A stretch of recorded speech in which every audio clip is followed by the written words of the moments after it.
भगवान, इस संसार की उत्पत्ति की घटना किस प्रकार घटी? पृथ्वी पर पहले पुरुष आया कि स्त्री? कृपया हम अज्ञानियों को विस्तार पूर्वक समझाइए। H.L. जोगन, तुमने तो सोचा होगा कि बड़ा दार्शनिक प्रश्न पूछ रहे हो। ये दार्शनिक प्रश्न नहीं, ये बहुत बचकाना प्रश्न है। ये छोटे छोटे बच्चों की बात है। अगर कोई तुमसे कह भी दे कि संसार की घटना यूं घटी, तो तुम पूछोगे कि यूं ही क्यों घटी, और तरह क्यों ना घटी। कोई कहे कि संसार को परमात्मा ने बनाया, तो प्रश्न का हल हो जाएगा। तुम पूछोगे क्यों बनाया, किस लिए बनाया? क्या परमात्मा लोगों को कष्ट देना चाहता, दुख देना चाहता है? क्यों बनाया? और धर्मगुरु तो कहते हैं कि संसार से मुक्त होना है, भवसागर से मुक्त होना। और ये परमात्मा क्या अधार्मिक है जो संसार बनाता है? परमात्मा संसार बनाता है, महात्मा समझाते हैं संसार से मुक्त होना। कौन सच्चा है? महात्माओं की सुने कि परमात्मा की माने? और फिर परमात्मा इतने दिन क्या करता रहा? संसार नहीं बनाया होगा, फिर एक दिन बना दिया। एकदम झक आ गई। क्या हुआ? किस कारण झक आई? भांग पी गया था? भांग कहां से आई?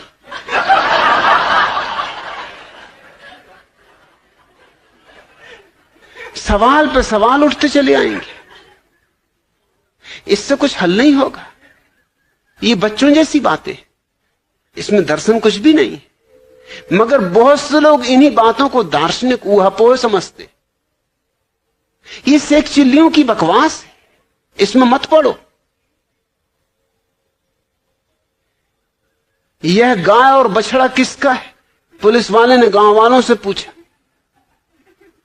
गाय का पता नहीं साहब, पर बछड़ा किसका है ये बता सकता हूं। एक बच्चे ने कहा। किसका है? बच्चे ने कहा गाय का। तो गाय किसकी ये मुझे पता नहीं।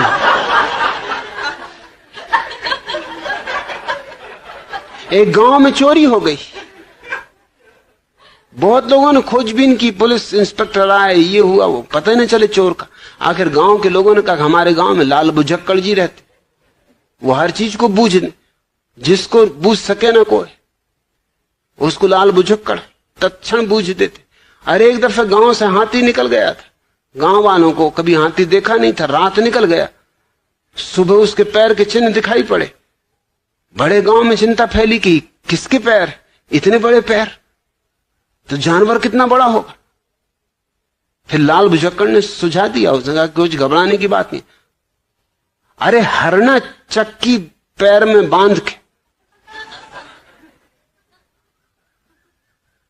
सीधी सी बात है, चक्की के निशान है, उछला है तो हरण रहा होगा। पैर में चक्की बांध के हरना उछला होए। हल कर दिया मामला लाल बुझक्कड़ ने। आप क्या इधर उधर पूछ रहे हैं? लाल बुझक्कड़ से पूछ लो। इंस्पेक्टर ने कहा ये भी ठीक है, चलो देखें शायद कुछ बता दे। लाल बुझक्कड़ ने कहा कि बता तो सकता हूं, मगर सबके सामने नहीं बताऊंगा, क्योंकि मैं झंझट नहीं लेना चाहता। मैं तो बता दूं फिर कल मैं मुसीबत में पड़ूं। अरे किसने चोरी की मुझे मालूम, मगर उसका मैं नाम लूं तो फिर मेरी जान आफत में आए। मैं सीधा साधा आदमी, मैं झंझट में नहीं पड़ना चाहता। कान में कहूंगा, एकांत में कहूंगा। इंस्पेक्टर ने स्वीकृति दी कि किसी को कहूंगा नहीं, कसम खाता हूं, मगर तुम बता तो दो भैया। उसको लेके लाल बुझक्कड़ एकांत में गए, गांव के बाहर जंगल में ले गए। वो बोले क्या बता दो, यहां कोई भी नहीं है, पशु पक्षी तक नहीं है सुनने को। तो कान में फुसफुसा के कहा कि मैं पक्का कहता हूं, देखो बताना मत, किसी चोर ने चोरी की।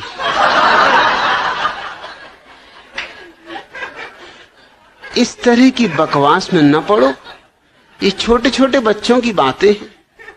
अध्यापक ने पूछा राजेश बताओ सारस एक टांग पर क्यों खड़ा होता? राजेश ने कहा सर उसे पता है कि अगर वो दूसरी टांग उठाएगा तो गिर पड़ेगा।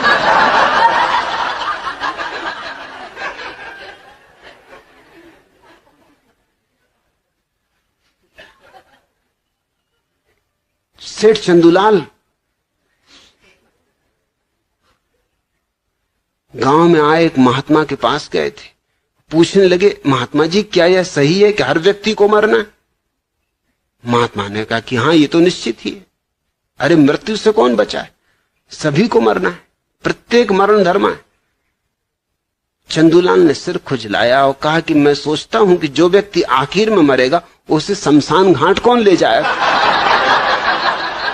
देख तो कैसे कैसे कठिन सवाल उठते हैं आदमियों के दिमाग। ये बात तो बड़े पते की।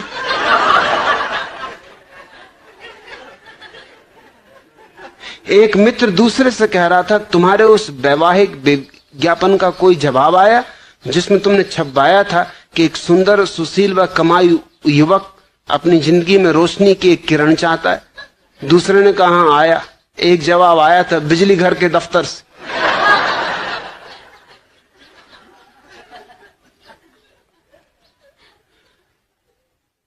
इस तरह के प्रश्न तुम पूछते हो कि इस संसार की उत्पत्ति की घटना किस प्रकार घटी। एक बात पक्की समझो कि शिव जी का धनुष मैंने नहीं तोड़ा,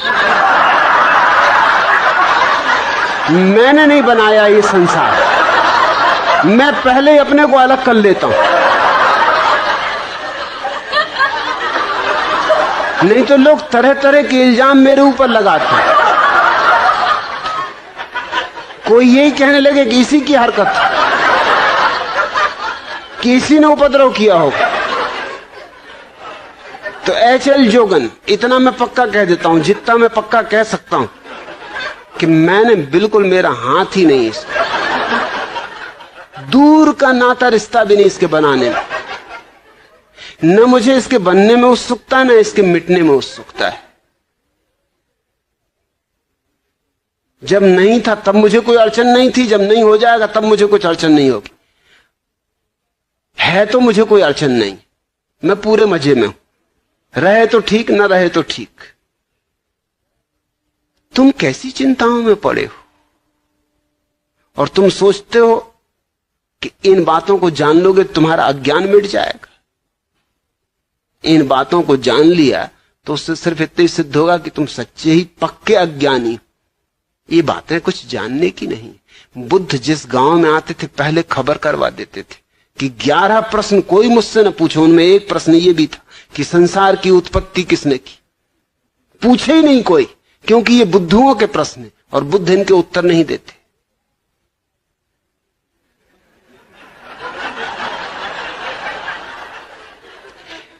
मेरे दादा मुझसे पूछा करते थे, अक्सर औरों से भी पूछा करते थे, लेकिन जब उन्होंने मुझसे पूछा तो फिर पूछना बंद कर दिया। वो पूछा करते थे कि अक्ल बड़ी की भैंस। अब उनको कौन उत्तर दे। मुझसे एक दिन पूछ बैठे, मैंने कहा भैंस। उन्होंने कहा क्यों? मैंने कहा क्योंकि भैंस ये सवाल नहीं पूछती।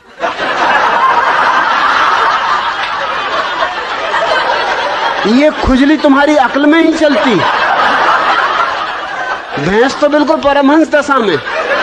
मैं कई भैंसों के पास जाके कई घंटों खड़ा रहा, कोई भैंस नहीं पूछती कि अक्ल बड़ी की भैंस। अरे भैंस को पता ही है कि हम बड़े, क्या पूछना। फिर उन्होंने नहीं पूछा। फिर मैं कई दफा उनसे पूछता था कि पूछो ना, अक्ल बड़ी की भैंस। कहते तू चुप रहे।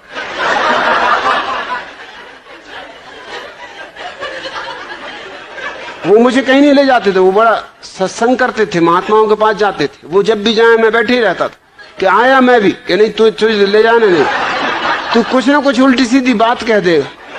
मैंने कहा उल्टी सीधी बातें तुम लोग करते हो, मैं सीधी सादी बात करता हूं। अब तुम ये बात पूछते हो अक्ल बड़ी की भैंस, और मैंने सीधा उत्तर दे दिया कि भैंस, तो तुमको लगता है उल्टी सीधी बातें कर रहा हूं। अरे आने दो, मैं भी तुम्हारे महात्माओं को जरा दिखाऊंगा। एक दफा मुझे ले गए, सिर्फ एक दफा ले गए। एक महात्मा के पास गए वो मिलने, मुझे ले गए।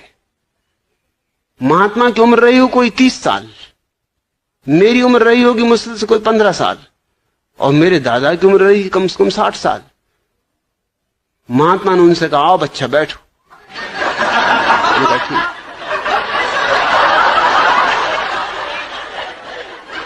मेरे दादा ने मुझसे कहा, तुम्हें कुछ पूछना तुम पहले ही पूछ लो, नहीं तो फिर गड़बड़ हो जाएगी, फिर मैं पूछ लूं। मैंने उनसे पूछा कि बच्चा एक जवाब दो। महात्मा बहुत नाराज हुए, कहने लगे, मुझसे बच्चा कहते हो? मैंने कहा, तुम मेरे दादा को बच्चा कह रहे, हरामजादे। 60 साल की उम्र के बूढ़े को बच्चा कह रहे, 30 साल के तुम हो, 15 साल का मैं हूं, तो कोई गणित में गलती कर रहा हूं? तुम बच्चा नहीं महाबच्चा हो। मेरे दादा ने मुझे फौरन बाहर निकाला, तू जा भैया, तू घर जाओ, कभी मेरे साथ मत आना। क्या बातें पूछ रहे हो? सृष्टि को किसने बनाया? जान भी लोगे तो क्या करोगे? क्या फिर से बनाना है? एक से ही मन नहीं भरा। अरे इतना ही जान लो कि अपना अज्ञान कैसे मिटे। ये जानने से नहीं मिटेगा। ध्यान का दिया जला लो, अज्ञान मिट जाता है। ये सारी जानकारी तुम्हारे अज्ञान को नहीं मिटा पाएगी, अज्ञान को और बढ़ा देगी। पंडित हो जाओगे। पंडित यानी महाअज्ञानी। पापी तो पहुंच भी जाएं परमात्मा तक, पंडित कभी नहीं पहुंचते।